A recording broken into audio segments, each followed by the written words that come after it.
करना चाहते हैं। ये लोग चाहते हैं कि एक एक करके हमें डिटेन करके जेल में डाल दें और हम चुनाव ना लड़ पाएं। इसलिए अभी हम यहाँ पे कोई लड़ाई झगड़ा नहीं करेंगे, लेकिन आज हम इलेक्शन कमीशन से टाइम मांगेंगे। अरे गोली मारो ना, गोली मारो, गोली मारो, गोली मारो, गोली मारो। चुनाव में लोगों को हराना है, इस तानाशाही को हराना है। यहाँ पर आज गिरफ्तार होकर कोई फायदा नहीं है। ये हमारे चुनाव के प्रचार को रोकना चाहते हैं। पार्टी ऑफिस जाने से हमें रोका गया। पार्टी ऑफिस से निकलकर सौरभ भारद्वाज जी, दुर्गेश पाठक, आदिल अहमद खान और मैं मेरे घर जा रहे थे। प्रगति मैदान पे AB 17 पे मेरा घर है। नमस्कार, मैं हूं जयश्री नागदा और आप देख रहे हैं अनकवर्ड खबर। ये वीडियो आप देख रहे हैं केजरीवाल की गिरफ्तारी के बाद आम आदमी पार्टी की मंत्री आतिशी और साथ ही आप कार्यकर्ता। ये बहस इसलिए हो रही है क्योंकि दिल्ली की पुलिस आम आदमी पार्टी के किसी भी कार्यकर्ता या मंत्री को देखते ही लपक रही है और रोककर उन्हें पूछताछ कर रहे हैं, कहीं पर भी उनको रोक दे रहे हैं। आप सब जानते ही हैं कि दिल्ली के मुख्यमंत्री अरविंद केजरीवाल ईडी की गिरफ्त में है। 6 दिन का रिमांड पुलिस ने मांगा था पूछताछ के लिए और इस दौरान ये खबरें भी आती ही रहीं कि केजरीवाल जेल से ही अब सरकार चलाएंगे। हालांकि उनकी पत्नी का एक भावुक कर देने वाला जिस तरीके से उन्होंने केजरीवाल का पत्र पढ़ा वो भी काफी वायरल हो रहा है।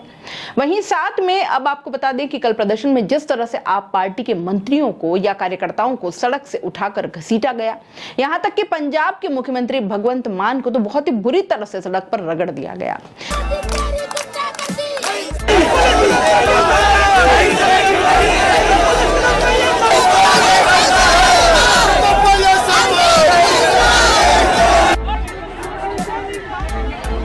लोकसभा चुनाव जीतने के लिए ये तानाशाही की जा रही है। लोग जहाँ पे भी होंगे वहाँ पे प्रोटेस्ट करेंगे। ये प्रोटेस्ट रुकेगा नहीं। बदलने आया है और हम सब उसके साथ हैं और जब तक ये सिस्टम बदलेगा नहीं, ना हम डरेंगे ना हम रुकेंगे। ब्लैकमेल करके भाजपा ज्वाइन हमें नहीं करवा सकता कोई, और भाजपा को इसकी कीमत उठानी पड़ेगी। हर नौजवान अब अरविंद केजरीवाल, अरविंद केजरीवाल जिंदाबाद। असूलों पे जो आंच आए तो टकराना जरूरी है, अगर जिंदा हो तो जिंदा नजर आना जरूरी है। यह सब किसके इशारे पर हो रहा है?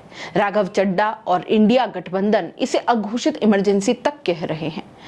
जिस तरह के हालात हैं, ईडी के दम पर केंद्र सरकार ने जिस तरह से विपक्ष को झुकाने का या यूं कहें कि चुनावों से पहले एक तरह से विपक्ष मुक्त माहौल बनाने के लिए ये सारा कुछ खेल रचा है। इंडिया गठबंधन पर लगातार कटाक्ष, विपक्ष के नेता राहुल गांधी पर शब्द बाण, यहां तक तो सब कुछ ठीक था क्योंकि चुनावों में ये सब कुछ चलता रहता है, बयानबाजी चलती है। हालांकि इसको भी इलेक्शन कमीशन के लिहाज से तो सही नहीं मान सकते, लेकिन अब इलेक्शन कमीशन के भी तो सभी नियम केवल विपक्ष के लिए ही है। सत्ताधारी पार्टी अपने भाषणों में शब्दों की मर्यादा पार कर ले, कोई बात नहीं। मोदी जी धर्म के नाम पर वोट मांग ले, कोई बात नहीं। मोदी जी पुलवामा और सर्जिकल स्ट्राइक के नाम पर वोट मांग ले, कोई बात नहीं। संसद से सबको बाहर निकालकर बिल पास कर दे, कोई बात नहीं। पंजाब मेयर इलेक्शन में अधिकारी से धांधली करवा ले, कोई बात नहीं। इलेक्टोरल बॉन्ड के नाम पर चंदे का धंधा बना डाले, कोई बात नहीं। उस पर भी सभी को SBI को धमका डाले, कोई बात नहीं। जानकारी छुपा ले, कोई बात नहीं। इलेक्शन कमीशन से CJI को ही हटा दे, कोई बात नहीं। और तो और जनादेश से चुनी हुई सरकार गिरा दे, कोई बात नहीं। झारखंड के मुख्यमंत्री को अंदर कर दे, तब भी कोई बात नहीं। और अब दूसरी बार तो दिल्ली के सिटिंग मुख्यमंत्री को गिरफ्तार करवा दे, तब भी कोई बात नहीं। कांग्रेस के खाते फ्रीज करवा दो, कोई बात नहीं। जब धर्म का धंधा नहीं चला तब चंदे का धंधा चला, और जब ये सामने आ गया और भांडा सबके सामने फूट गया तो अब विपक्ष को ही हटा दो, ताकि न रहेगा बांस न बजेगी बांसुरी, न रहेगा विपक्ष, न चुनाव जीतने या हारने की टेंशन। सब कुछ अपनी मुट्ठी में, क्योंकि अंत में जीतना केवल चुनाव है। कुर्सी की लड़ाई सबसे अहम है इस देश में। दिल्ली में जो कुछ हो रहा है, झारखंड में जो कुछ हुआ, उसका मीडिया कवरेज और इलेक्टोरल बॉन्ड की कवरेज जरा मिलाकर आप देखिए, या राम मंदिर और इलेक्टोरल बॉन्ड पर कवरेज अगर मिलाकर देखेंगे तो आपको समझ आ जाएगा कि किस तरह से देश का बिका हुआ मीडिया, मेन स्ट्रीम मीडिया, सच बोलने से बच रहा है या डर रहा है। आप खबरें सिलेक्टिव हो गई हैं। केवल वही खबरें दिखानी है जिसमें विपक्ष के फजीते हों। सत्ता पक्ष का डंका यहां हमेशा आपको बजता हुआ दिखाई देगा। चाहे जो हो जाए, इनकी ईमानदारी पूरी तरह से सत्ता पक्ष के साथ ही रहेगी। तो अब आम आदमी पार्टी के साथ या विपक्ष में किसी के भी साथ जो कुछ भी हो रहा है, ये बहुत ज्यादा चौंकाता नहीं है। और चौंकेगा कौन? मीडिया बिक गया, कमजोर विपक्ष सब अब कुछ कर नहीं पा रहा, और जनता की तो मत पूछिए साहब। इन्हें अब कुछ भी दिखना, सुनना, समझना बंद हो चुका है। इन्हें न विकास चाहिए, न शिक्षा चाहिए, न चिकित्सा चाहिए, न रोजगार चाहिए। ये कुछ नहीं चाहिए इन्हें बस धर्म का सुख मिलना चाहिए। ये उसी में खुश है।